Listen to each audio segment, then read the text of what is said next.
नमस्कार। एमसीडी के ज्ञानोदय चैनल में आप सभी का स्वागत है।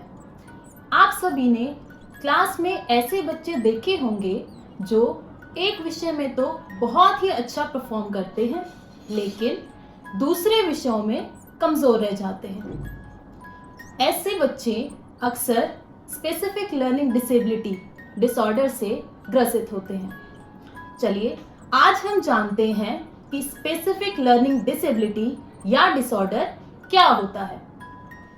स्पेसिफिक लर्निंग डिसेबिलिटी में बच्चों का आईक्यू नॉर्मल रहता है, जो कि 90 to 110 होता है। स्पेसिफिक लर्निंग डिसेबिलिटी या डिसऑर्डर एक जेनेटिक डिसऑर्डर है जो कि बच्चों में जन्मजात पाया जाता है। स्पेसिफिक लर्निंग डिसेबिलिटी एक ऐसा डिसऑर्डर या विकार है जिसमें भाषा को लिखने, बोलने या समझने में बच्चे को दिक्कत आती है।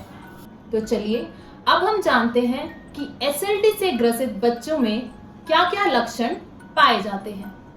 पहला, क्लमजीनेस, यानी कि बच्चा किसी भी काम को करने में हड़बड़ाहट दिखाता है, या तो जल्दबाजी में करता है या फिर गलत कर देता है। बच्चे में एंजाइटी आ जाती है, बच्चा घबरा जाता है। दूसरा, डायरेक्शन, यानी कि बच्चे को डायरेक्शन का सेंस सीखने में बहुत दिक्कत होती है।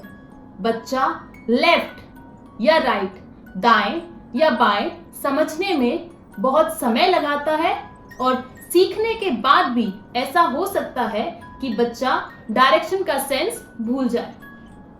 तीसरा, परसेप्शन, यानी कि किसी भी चीज को समझने में दिक्कत होना।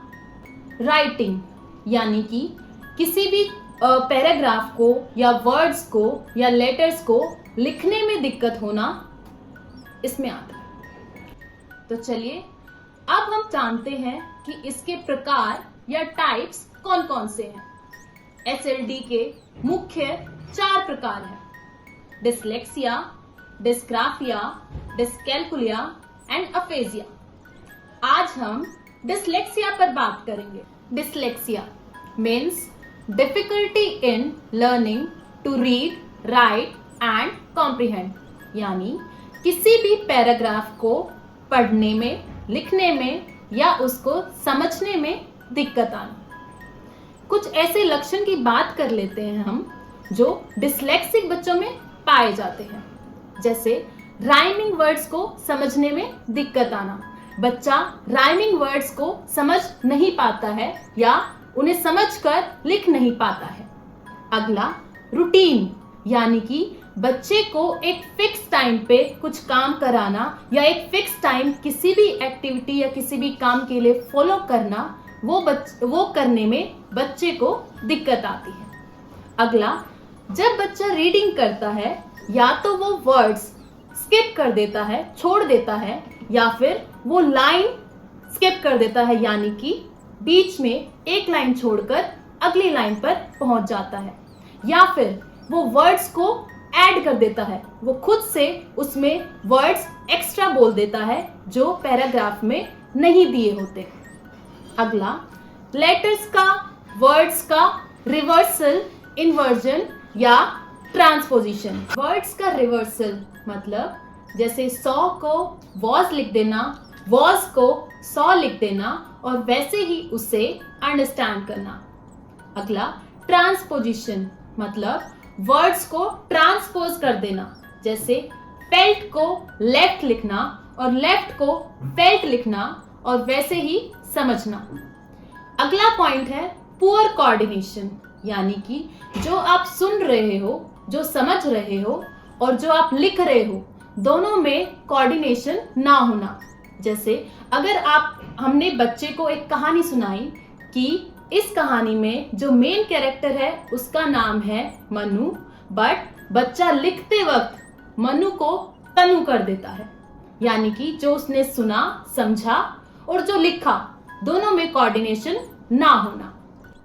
डिसलेक्सिया एक डिसऑर्डर है, यानी हम इसका ट्रीटमेंट या क्योर नहीं कर सकते, लेकिन हम कुछ रेमेडीज और रेमेडियल टीचिंग की हेल्प से इसको बच्चे में इम्प्रूवमेंट ला सकते हैं। तो चलिए जानते हैं कुछ ऐसी स्ट्रेटजीज जिससे बच्चे में इम्प्रूवमेंट आ सके।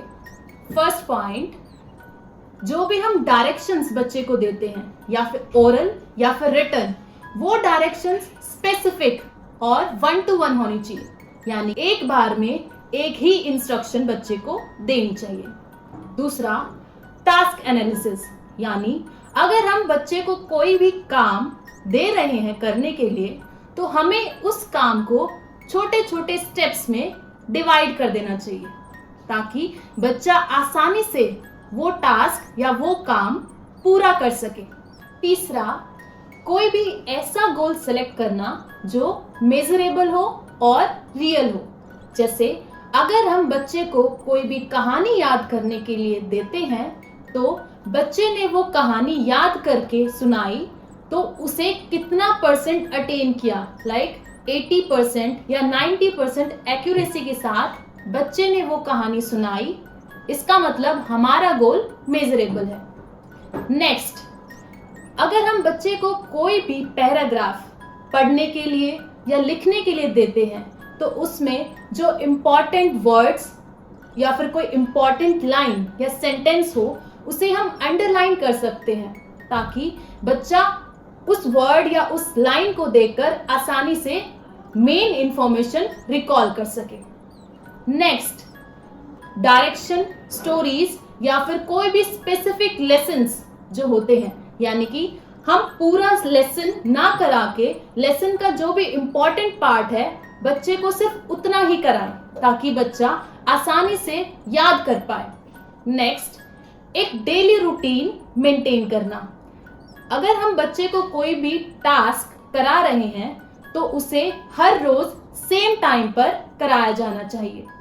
नेक्स्ट, हम कोई भी चैप्टर या कोई भी स्टोरी बच्चे को रीड करा रहे हैं तो उसके साथ जो विजुअल क्यूज यानी कि कोई भी पिक्चर, कोई भी वीडियो उसके साथ वो दिखा सकते हैं ताकि बच्चे को आसानी से मेमोराइज या याद हो सके।